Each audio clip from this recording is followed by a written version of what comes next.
പലരും പറയാറുണ്ട് ഇനി കാനഡയിലൊന്നും പോയിട്ട് ഒരു കാര്യമില്ല, കാനഡയിലൊന്നും PR കിട്ടത്തില്ല എന്നുള്ളത്. നമ്മൾ ആദ്യം തന്നെ മനസ്സിലാക്കേണ്ട ഒരു കാര്യം എന്ന് പറയുന്നത് ലോകത്തിലെ PR കൊടുക്കുന്ന ഒരേ ഒരു രാജ്യം എന്ന് പറയുന്നത് കാനഡ മാത്രമേ ഉള്ളൂ എന്നുള്ളതാണ്.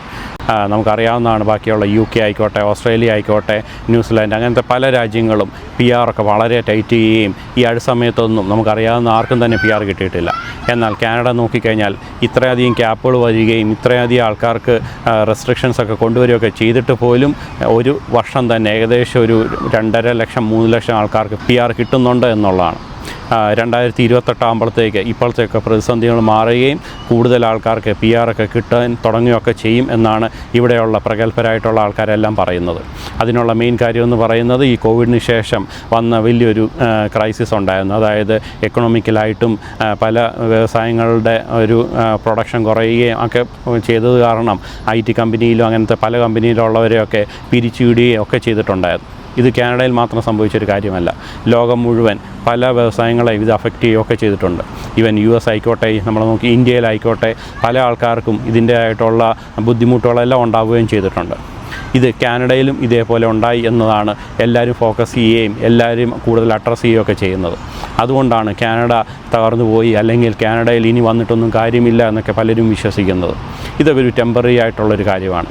ഇനി ഒരു 2028 2030 ശേഷം ഇവിടെ കാനഡയിലും ഇതുപോലെ തന്നെ കൂടുതൽ ആൾക്കാരെ PR കൊടുത്ത് ഈ രാജ്യം ഇൻവൈറ്റ് ചെയ്യും എന്നാണ് പല ആൾക്കാരും ഇപ്പോഴും പറയുന്നത്.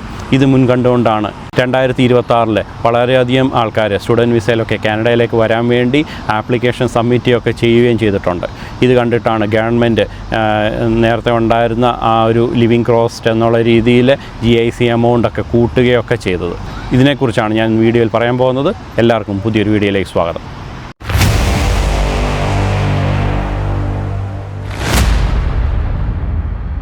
സ്റ്റുഡൻറ്റ് വിസയിലൊക്കെ പലരും ഇപ്പം കാനഡയിലേക്ക് വരാനായിട്ട് ആഗ്രഹിക്കുന്നുണ്ട്. പ്രത്യേകിച്ച് 2026 ഈ ആപ്ലിക്കേഷൻ്റെ എണ്ണമൊക്കെ കൂടുന്നുണ്ട്. കേരളത്തിൽ നിന്നൊക്കെ ആപ്ലിക്കേഷൻ സബ്മിറ്റ് ചെയ്തവരുടെ എണ്ണം കുറവാണെങ്കിലും നോർത്ത് ഇന്ത്യൻ സംസ്ഥാനങ്ങളിൽ നിന്നുള്ള പല ആൾക്കാരും ഓൾറെഡി ആപ്ലിക്കേഷൻ സബ്മിറ്റ് ചെയ്യുകയും ഒക്കെ ചെയ്തിട്ടുണ്ട്. കേരളത്തിൽ നിന്ന് ഇനിയും ഇതൊക്കെ കണ്ടതിന് ശേഷം ഇനിയും ആപ്ലിക്കേഷനൊക്കെ കൂടാൻ തുടങ്ങും.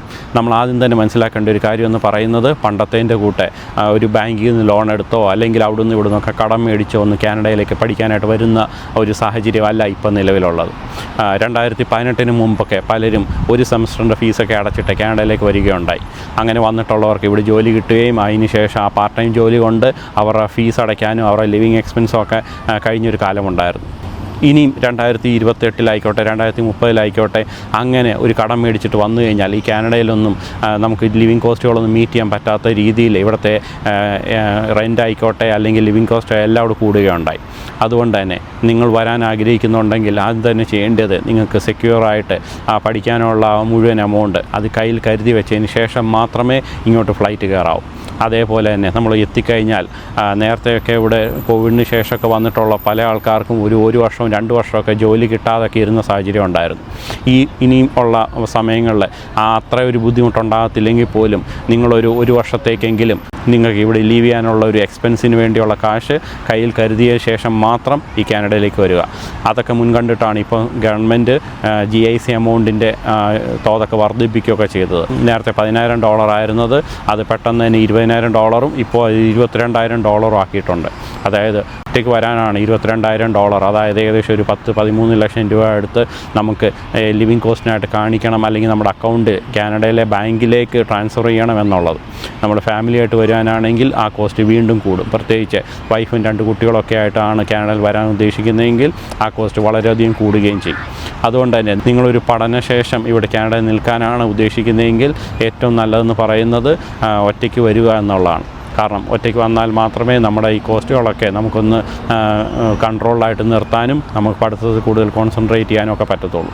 വൺസ് ഒരു 2 ഇയറിൻ്റെ ഒരു സ്റ്റുഡൻറ്റ് പെർമിറ്റിൻ്റെ കാലാവധി കഴിഞ്ഞിട്ട് നമുക്കൊരു PGWBയിൽ കയറുമ്പോൾ ആ സമയത്ത് നിങ്ങൾക്ക് സാമ്പത്തികമായിട്ട് നല്ലൊരു മെച്ചപ്പെട്ട ജോലിയൊക്കെയാണ് കിട്ടുന്നതെങ്കിൽ നിങ്ങളുടെ ഫാമിലിയെ മുഴുവൻ കൊണ്ടുവരുന്നതിൽ തെറ്റില്ല. പക്ഷേ പലരും ചെയ്തിട്ടുള്ളൊരു മണ്ടത്തരം എന്ന് പറയുന്നത് സ്റ്റുഡൻറ്റ് ലൈഫിൽ നിൽക്കുമ്പോൾ തന്നെ ഫാമിലിയെ കൊണ്ടുവരും എന്നുള്ളതാണ്. നേരത്തെയൊക്കെ പ്രത്യേകിച്ച് 2018 മുമ്പ് അങ്ങനെയൊക്കെ ഫാമിലിയെ കൊണ്ടുവരുമ്പോൾ സ്പൗസിന് ഒരു ഓപ്പൺ വർക്ക് പെർമിറ്റ് കിട്ടുകയും 40 മണിക്കൂറോളം സ്പൗസിന് വർക്ക് ചെയ്യാനുള്ള ഒരു സാഹചര്യം ഉണ്ടായിരുന്നു. പക്ഷേ ഇപ്പോൾ സ്പൗസിന് ഒരു ഓപ്പൺ വർക്ക് പെർമിറ്റ് ഉണ്ടെങ്കിൽ പോലും ഇപ്പോൾ സ്പൗസിന് ഒരു ജോലി കിട്ടാനൊക്കെ ഒരു ബുദ്ധിമുട്ടായിക്കൊണ്ടിരിക്കുകയാണ്. അതുകൊണ്ട് തന്നെ വൺസ് ഒരു 2 ഇയറിന് വേണ്ടി നിങ്ങൾ പഠിക്കാൻ വരുമ്പോൾ ഒറ്റയ്ക്ക് വരികയും പഠനശേഷം നല്ല ജോലി കിട്ടിയതിന് ശേഷം മാത്രം ഫാമിലിയെ കൊണ്ടുവരുന്നതിനെക്കുറിച്ച് ചിന്തിക്കുക. What I am referring to is migration. Net migration. We have millions of people whose permits will expire over the next couple of years, and many of them will leave. We need to ensure that more leave than come in over the next couple of years while we catch up. Well, housing, healthcare, and jobs can catch up. We've had population growth of roughly 1 million a year under the Liberals, while we barely build 200,000 homes. Our job market is stalled, and yet we are adding more people to the workforce. Our young people are facing generational highs in unemployment because the multinational corporations are giving jobs to low-wage temporary foreign workers, and that ultimately leave our young people without opportunities. Our country is divided, and we're not able to integrate people at this pace. So, in order to fix the problem, we need to put very hard caps on immigration levels. We need more people leaving than coming for the next couple of years, and so our country can actually catch up. നമ്മളിപ്പം കേട്ടത് കാനഡയിലെ പ്രതിപക്ഷ നേതാവായിട്ടുള്ള peer പൊളിവിൻ്റെ വാക്കുകളാണ്. അദ്ദേഹം പറയുന്നത് കാനഡയിലെ migration stop ചെയ്യണം, അത് വളരെയധികം കുറയ്ക്കണം, പ്രത്യേകിച്ച് സ്റ്റുഡൻറ്റ് വിസയിലൊക്കെ വരുന്നവരുടെ എണ്ണമൊക്കെ കുറയ്ക്കണം എന്നുള്ളതാണ്. ഇത് കുറച്ച് നാൾ മുമ്പ് പ്രത്യേകിച്ച് 2024 2023 അദ്ദേഹം ഇങ്ങനെ പറയുമ്പോൾ ഒത്തിരി പേര് അത് കണ്ട് പേടിക്കുകയൊക്കെ ചെയ്തിട്ടുണ്ട്. പക്ഷേ ഇപ്പോൾ സാഹചര്യങ്ങളൊക്കെ മാറി ലിബറലാണ് വീണ്ടും അധികാരത്തിൽ കയറിയത്. ആ സർക്കാർ ഏകദേശം 2030 വരെ ഗവൺമെൻറ്റായിട്ട് കാനഡയിൽ തുടരുകയും ചെയ്യും. അങ്ങനെയുള്ള സാഹചര്യത്തിൽ അവർ പറയുന്നത് തന്നെ മൈഗ്രേഷൻ ഒരു രീതിയിലും സ്റ്റോപ്പ് ചെയ്യത്തില്ല, നേരത്തെ ഉണ്ടായിരുന്നതിൻ്റെ രീതിയിൽ തന്നെ ചെറിയ രീതിയിൽ നമ്പറുകൾ കുറയ്ക്കും എന്ന് മാത്രമേ അവർ പറഞ്ഞിട്ടുള്ളൂ. നമ്മൾ ഇത്രയും നാളത്തെ പ്രത്യേകിച്ച് 2025 തുടക്കത്തിൽ അവർ അധികാരത്തിൽ കയറിയത് ഏകദേശം ഒരു 6-7 മാസമായിട്ട് അവർ ഇവിടെ ഭരിക്കുമ്പോൾ ഇവിടെ ഉള്ളവർക്കെല്ലാം തോന്നുന്നത് മൈഗ്രേഷനൊന്നും ഒരിക്കലും നിർത്താൻ പോകുന്നില്ല എന്നുള്ളതാണ്. സ്റ്റുഡൻറ്റ് പെർമിറ്റിലൊക്കെ വരുന്നവരുടെ എണ്ണവും കൂടുന്നുണ്ട് എന്നതാണ് ലിബറൽ കയറിയതിന് ശേഷം ഉണ്ടായ വലിയൊരു മാറ്റം എന്ന് പറയുന്നത്. ഇതിനു മുമ്പ് കൺസർവേറ്റീവ്, അതായത് ഒപ്പോസിഷനിലുള്ള ഒരു പാർട്ടി ആയിരുന്നു ഇവിടെ അധികാരത്തിൽ വന്നിരുന്നെങ്കിൽ മൈഗ്രേഷൻ അല്ലെങ്കിൽ PR എന്നുള്ളൊരു സ്വപ്നമായിട്ട് തന്നെ അവശേഷിക്കുകയും ഇവിടെ ഉള്ളവർക്കൊന്നും തന്നെ PR കിട്ടുകയൊന്നും ചെയ്യത്തില്ലായിരുന്നു. എന്നാൽ ലിബറൽ കയറി ഇപ്പോൾ ഭരിക്കുന്ന പാർട്ടി അധികാരത്തിലുള്ളിടത്തോളം കാലം ഇപ്പോൾ ഉള്ള ആൾക്കാർക്ക് പലർക്കും PR കിട്ടുന്നൊക്കെയുണ്ട്. നമ്മൾ ഈ കഴിഞ്ഞ ഒരു മാസത്തെ ഒരു കണക്ക് നോക്കിയാൽ തന്നെ നമുക്ക് മനസ്സിലാവുന്ന കാര്യമുള്ളൂ. ഏകദേശം ഒരു 9000 പേർക്കാണ് കാനഡയിൽ സ്റ്റുഡൻറ്റ് വിസയിലൊക്കെ വന്നവർക്ക് PR കിട്ടിയത്. ആകെ ഒരു പ്രശ്നമെന്ന് പറയുന്നത് CRS സ്കോർ നല്ല രീതിയിൽ കൂടി നിൽക്കുക എന്നുള്ളതാണ്. എന്നാൽ ഈ CRS സ്കോറിൽ 500-ന് മുകളിലൊക്കെ ഉള്ളവരുടെ എണ്ണം ഓരോ ദിവസം കൂടിക്കൊണ്ടിരിക്കുകയാണ്. ഇപ്പോൾ ലേറ്റസ്റ്റ് കണക്കുകളൊക്കെ നോക്കിക്കഴിഞ്ഞാൽ ഏകദേശം 23,000 പേരിനടുത്ത് ഏകദേശം 500-ന് മുകളിൽ CRS സ്കോർ ഉണ്ട് എന്നുള്ളതാണ്. പലരും, എനിക്കറിയാവുന്ന തന്നെ പലരും ഇപ്പോൾ ആ CRS സ്കോർ കൂടാനായിട്ട് ഫ്രഞ്ചൊക്കെ പഠിക്കുകയൊക്കെ ചെയ്യുന്നുണ്ട്. നമ്മൾ കാനഡ എന്ന് വാക്ക് കേൾക്കാൻ തുടങ്ങിയിട്ട് ഇപ്പം കുറച്ച് നാളായിട്ടുള്ളൂ. പ്രത്യേകിച്ച് കോവിഡിന് ശേഷമാണ് കാനഡയുടെ മൈഗ്രേഷനും ഒക്കെ നമ്മൾ കേൾക്കുന്നത്. എന്നാൽ വർഷങ്ങൾക്ക് മുമ്പ് 1960-ലും 70-ലും ഒക്കെ ഇവിടെ പല രാജ്യത്തു നിന്നും ആൾക്കാർ ഇവിടെ വരുന്നുണ്ടായിരുന്നു. പ്രത്യേകിച്ച് ഇന്ത്യക്കാർ പോലും 70-ലും 80-ലൊക്കെ വന്ന പല ഇന്ത്യക്കാർ ഇവിടെ ഉണ്ട്. അതേപോലെ നമ്മളിപ്പോൾ നോക്കിക്കഴിഞ്ഞാൽ ഈ പരിസരത്ത് തന്നെ ഇഷ്ടം പോലെ പല രാജ്യത്തു നിന്നുള്ള ആൾക്കാരാണ് മൈഗ്രേറ്റ് ചെയ്ത് വന്നേക്കുന്നത്. അതുകൊണ്ട് തന്നെ കാനഡ എന്ന് പറഞ്ഞത് എന്നും ഒരു മൈഗ്രേഷൻ ഫ്രണ്ട്ലി രാജ്യം തന്നെയാണ്. ഒരിക്കലും ഒരു മൈഗ്രേഷൻ ഇല്ലാതെ കാനഡയ്ക്ക് പിടിച്ച് നിൽക്കാനേ പറ്റത്തില്ല. ഇപ്പോൾ നമ്മൾ യൂട്യൂബ് തുറന്നു കഴിഞ്ഞാൽ നമുക്ക് ഏറ്റവും കൂടുതൽ കാണാൻ പറ്റുന്നത് കാനഡയിലെ നെഗറ്റീവ് വാർത്തകൾ മാത്രമാണ്. അതിന് കാരണമെന്ന് പറയുന്നത് ഈ അടുത്ത സമയത്തായിട്ട് കാനഡയിൽ കുറച്ചധികം നെഗറ്റീവ് ഉണ്ടായിട്ടുണ്ട് എന്നുള്ളതാണ്.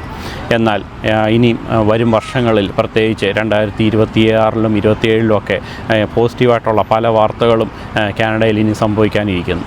ഇപ്പോൾ നടന്നിരിക്കുന്ന നെഗറ്റീവുകളും ഇനി ഫ്യൂച്ചറിലൊക്കെ ഉണ്ടാകാൻ പോകുന്ന പോസിറ്റീവ് വാർത്തകളും എല്ലാം ഞാൻ നിങ്ങളുടെ മുന്നിൽ എത്തിക്കുന്നതായിരിക്കും. പുതിയ വീഡിയോ ആയിട്ട് കാണുന്നിടം വരെ it's me AJ signing off. By.